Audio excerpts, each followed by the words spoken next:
Pemirsa, Komisi Pemberantasan Korupsi (KPK) telah menerima hasil tes wawasan kebangsaan sebagai syarat alih status pegawai ke aparatur sipil negara dari Badan Kepegawaian Negara.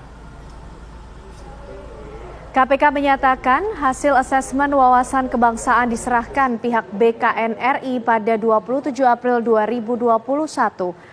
KPK belum mengumumkan secara resmi nama-nama pegawainya yang lolos menjadi ASN. Dikabarkan ada 70 hingga 80 pegawai tidak lolos tes tersebut, pemirsa.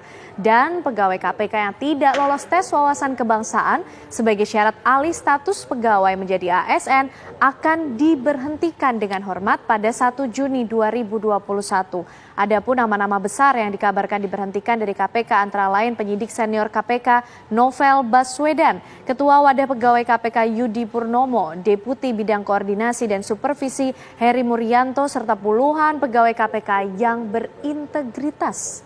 Pak Yasin, ya Pak, dengan adanya isu, ini kita masih menunggu, dengan adanya isu nama Novel Baswedan, penyidik senior yang juga kita tahu prestasinya dalam mengungkap kasus-kasus besar. Artinya Pak, prestasi-prestasi ini kemudian juga menjadi poin yang perlu untuk dipertimbangkan dan juga bisa dikompromikan, Pak Yasin? Ya, sebenarnya kalau itu mengingat kepada, kalau itu adalah dijadikan suatu ukuran, yaitu kinerjanya gimana di KPK.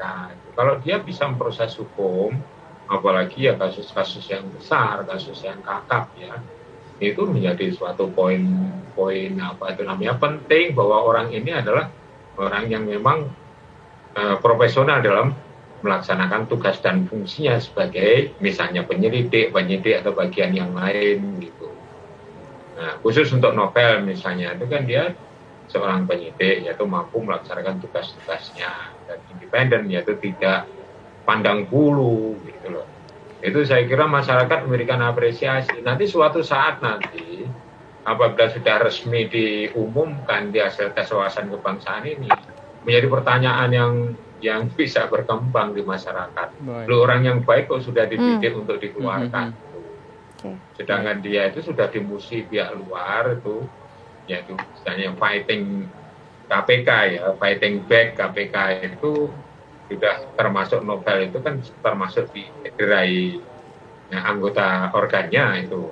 Nah, sekarang dikeluarkan itu sudah sempurna lah itu strateginya kan, orang komennya bisa seperti itu. Ya kalau menurut saya harus ada ditempel dengan instrumen lain yang untuk memperkuat bahwa yang bersangkutan itu memang punya wawasan kebangsaan yang di luar Pancasila atau tidak. Gitu Bung Rizky sama Mbak Senana. Baik, terima kasih Pak Muhammad Yasin, mantan pimpinan Komisi Pemberantasan Korupsi atas kesempatannya.